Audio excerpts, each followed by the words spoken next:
Gorengannya Bapak Ibu. Di gorengannya awak Anca. Baik Pak Paras. Siang, kamu kenapa lari-lari kayak dikejar setan? Ya ini karena tentara sekutu telah tiba di hotel ya. Mereka, tentara sekutu sudah tiba di Hotel Yamato. Ayo kita segera ke Hotel Yamato. Ayo warga-warga, kita berkumpul. Ayo kita cepatan ke Hotel Yamato. Sekutu sudah tiba di Hotel Yamato. Bagaimana keadaan kita?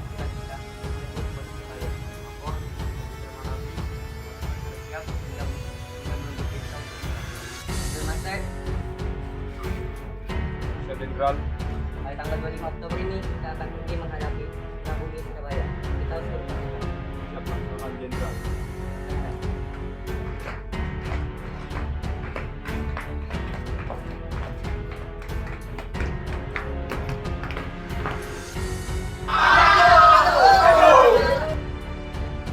apakah ada yang memiliki rencana untuk menghadapi para tentara Jepang? Menurut saya, kita harus mengalahkan pasukan dari Indonesia. Itu benar karena Indonesia sangat besar. Tetapi akan susah bagi kita untuk mengalahkan tentara Indonesia karena ada seorang pemuda yang bernama Bung Tomo. Ayo para pasukanku, kita akan segera mengalahkan Indonesia. Ayo ambil senjata sekarang. Ayo.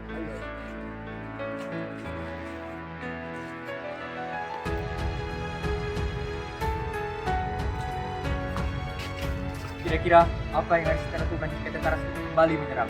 Pantang menyerah. Mari kita serang! Semangat yang bagus wahai pemuda. Mari kita mempertahankan negara kita yang tercinta ini dari tangan-tangan para penjajah itu. Lapor Pak, tentara sekutu sudah datang mendekat. Gugurkan semangat kalian, wahai pemuda. Serang!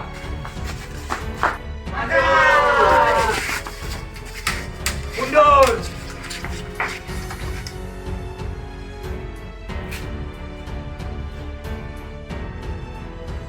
Jenderal Malabi telah gugur dalam peperangan sebelumnya. Saya akan mengambil posisi dalam pasukan ini. Sepertinya ke Indonesia telah tahu niat kita untuk menuju ke tentara Jepang. Itu benar. Gimana langkah selanjutnya? Harus siap-siaga. Tentara Indonesia pasti akan takut.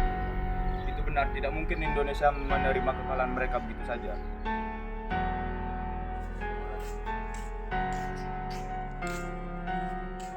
Jenderal, seperti yang kita duga, tujuan utama sekutu adalah untuk melucuti senjata Jepang.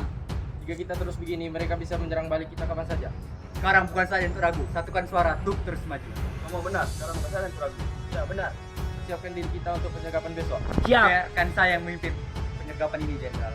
Tapi ini terlalu bahaya, Bung Tomo. Biarkan saya mati jika itu untuk negara. Biarkan saya berkorban jika itu untuk kita. Harap berhati-hati, Bung. Saatnya kita bergerak. Baik, Jenderal. Kita bergerak dengan hati-hati. Dan warga kita. Baik, Agus. Lapor Jenderal, pasukan Indonesia telah sampai di Hotel Yamato. Mereka menyerang kita balik, Jenderal. Seperti dugaan, pasukan Indonesia telah siap untuk menyerang kita balik. Apa yang harus kita lakukan? Kita akan berperang melawan Indonesia. Ayo, kita balas atas kematian Jenderal Malabi. Ayo maju! Maju!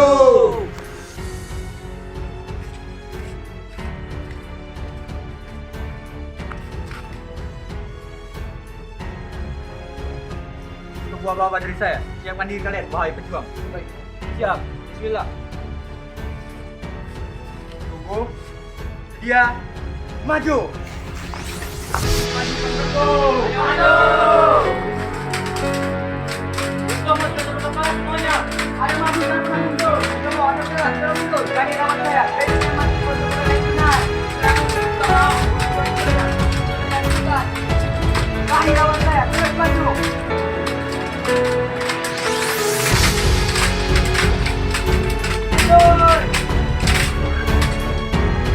Sudah bagus pasukanku, karena kerja keras kita telah mengalahkan pasukan Indonesia.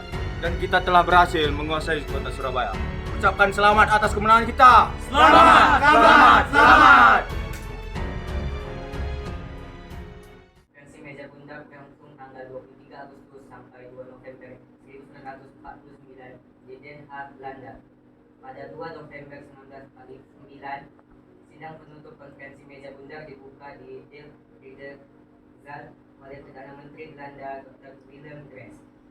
Tujuan konferensi Meja Bundar atau KMB yaitu untuk menyelesaikan persengketaan Indonesia Belanda untuk mencapai kesepakatan antara peserta tentang cara pengakuan kedaulatan penuh dan tanpa syarat pada Republik Indonesia Serikat. Dan kami dari delegasi Indonesia mengakui Indonesia mengakui dan harus membayar utang sebesar 4,3 miliar gulden sebagai harga penyerahan kedaulatan setelah perundingan cakupan utang sebelum kedaulatan. Adanya ikatan Uni dalam Indonesia, Belanda yang kemudian menjadi perdebatan di antara pejabat Indonesia, Muhammad Atta menerangkan, Uni hanya sebagai lambang, dengan Ratu Belanda hanya memiliki kedudukan seremonial. Uni setelah KMB merupakan forum kerjasama, bukan superstat, negara di atas negara. Sementara itu, di perjanjian Linggarjati disebutkan bahwa keputusan Uni diambil atas nama Ratu. Irian Barat menjadi daerah sengketa setelah penyerahan kedaulatan atas Indonesia oleh pemerintah Belanda pada Republik Indonesia Serikat pada 27 Desember 1949. Alasan penundaan kedaulatan di Irian Barat diantaranya yaitu Indonesia dan Belanda sama-sama ingin mendapatkan Irian Barat sesuai kepentingan nasional masing-masing. Sementara itu, dokumen KMB terkait sengketa Irian Barat bersifat umum dengan niat agar lebih mudah mencapai kompromi. Alih-alih hal tersebut menjadi sumber ketegangan Indonesia-Belanda karena memungkinkan perbedaan penafsiran pada dokumen tersebut, upacara penandatanganan naskah pengakuan kedaulatan Indonesia dilaksanakan serentak di Indonesia dan Belanda pada 27 Desember 1945. Saya sebagai perwakilan dari Belanda ingin mengusulkan beberapa pendapat, yaitu 1. Serah terima kedaulatan atas wilayah Hindia Belanda dari pemerintah kolonial Belanda kepada Republik Indonesia Serikat, kecuali Papua bagian barat.